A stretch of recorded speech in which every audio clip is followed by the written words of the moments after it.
Hi everyone, welcome to another mystical geography video. I've got this this thing here which I've started to introduce more often in my classes, and certainly Mr. Sturvant has as well. It's really come from a bit of his kind of work and thought into how we can better answer our slightly longer 6 and 9 marker questions. And I've put it as a bit of a jokey title really, which is basically what the hell is checklisting the question and the why the monkeys is it important. Now at Nottingham Academy, well, we don't really try and pressure too hard into how to go about answering a question. You might see that we don't often do Peel answers, which is like point, explain, evidence, link, that kind of stuff. Because ultimately, if you know what you're talking about, it's not going to make much difference. So fundamentally, let's just take it back. And I always say this, and every level 9 student that you talk to, you ask them, how did you get a level 9 or even a level 7 to level 9? They just say, I knew my case studies backwards, basically. They could do, say, like Nepal earthquake and talk to you through every single bit of it. But sometimes that doesn't necessarily translate into writing a really good answer that actually that answers all the parts of the question. Okay, so this is what we call question checklisting, and this is a really, really powerful way to get as many marks as possible and to just earn all the marks that you really should be doing for every single question. So we've got this this question that came up in the 2018 exam, which is assess the extent to which tropical storms have effects on people and the environment. Use figure 5 and an example you have studied. Now that's quite a tongue twister, but by checklisting the question we can quite easily begin to understand what it's really asking us, and fundamentally mean that we can answer and make sure we get every single bit of the question answered. Okay, so let's break it down, and I consider this different from bugging the question. Okay, bugging the question is something that used to happen in geography. Well, it still does happen a lot in geography. I don't mind it, but I don't think it's that useful really. So let's just break it down into our constituent kind of components. So first of all, we got this idea of assess the extent. So when we're doing things like assess the extent, we need to be thinking about how much. Okay, that's an evaluative thing. So my first thing that I would just write down here is that we need some kind of assessment or something evaluative. Okay, so how much? Okay, in my answer. To which tropical storms, so we know we're already talking about tropical storms, have effects on people. Okay, so our social impacts.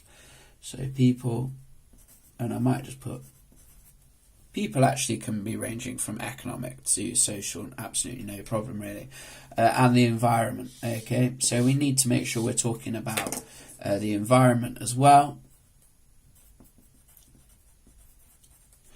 Okay, and we need to use figure 5. Now, in this, we need to signpost that we've used it figure 5, okay? Do not mess around. Remember, an examiner, a marker, has to mark about 200 papers, okay? So if you don't write in figure 5, I can see, or figure 5 shows me that, or something like that, you're putting yourself at a disadvantage, because they'll probably have seen 100 odd papers and they'll be sick to death of doing it. Okay, so by signposting it, you make it very useful for the examiner, the marker, to be able to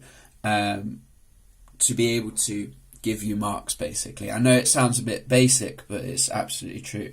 And then finally, an example you've studied. Okay, so own example. Okay, and that would even come across like as your own knowledge or something like that.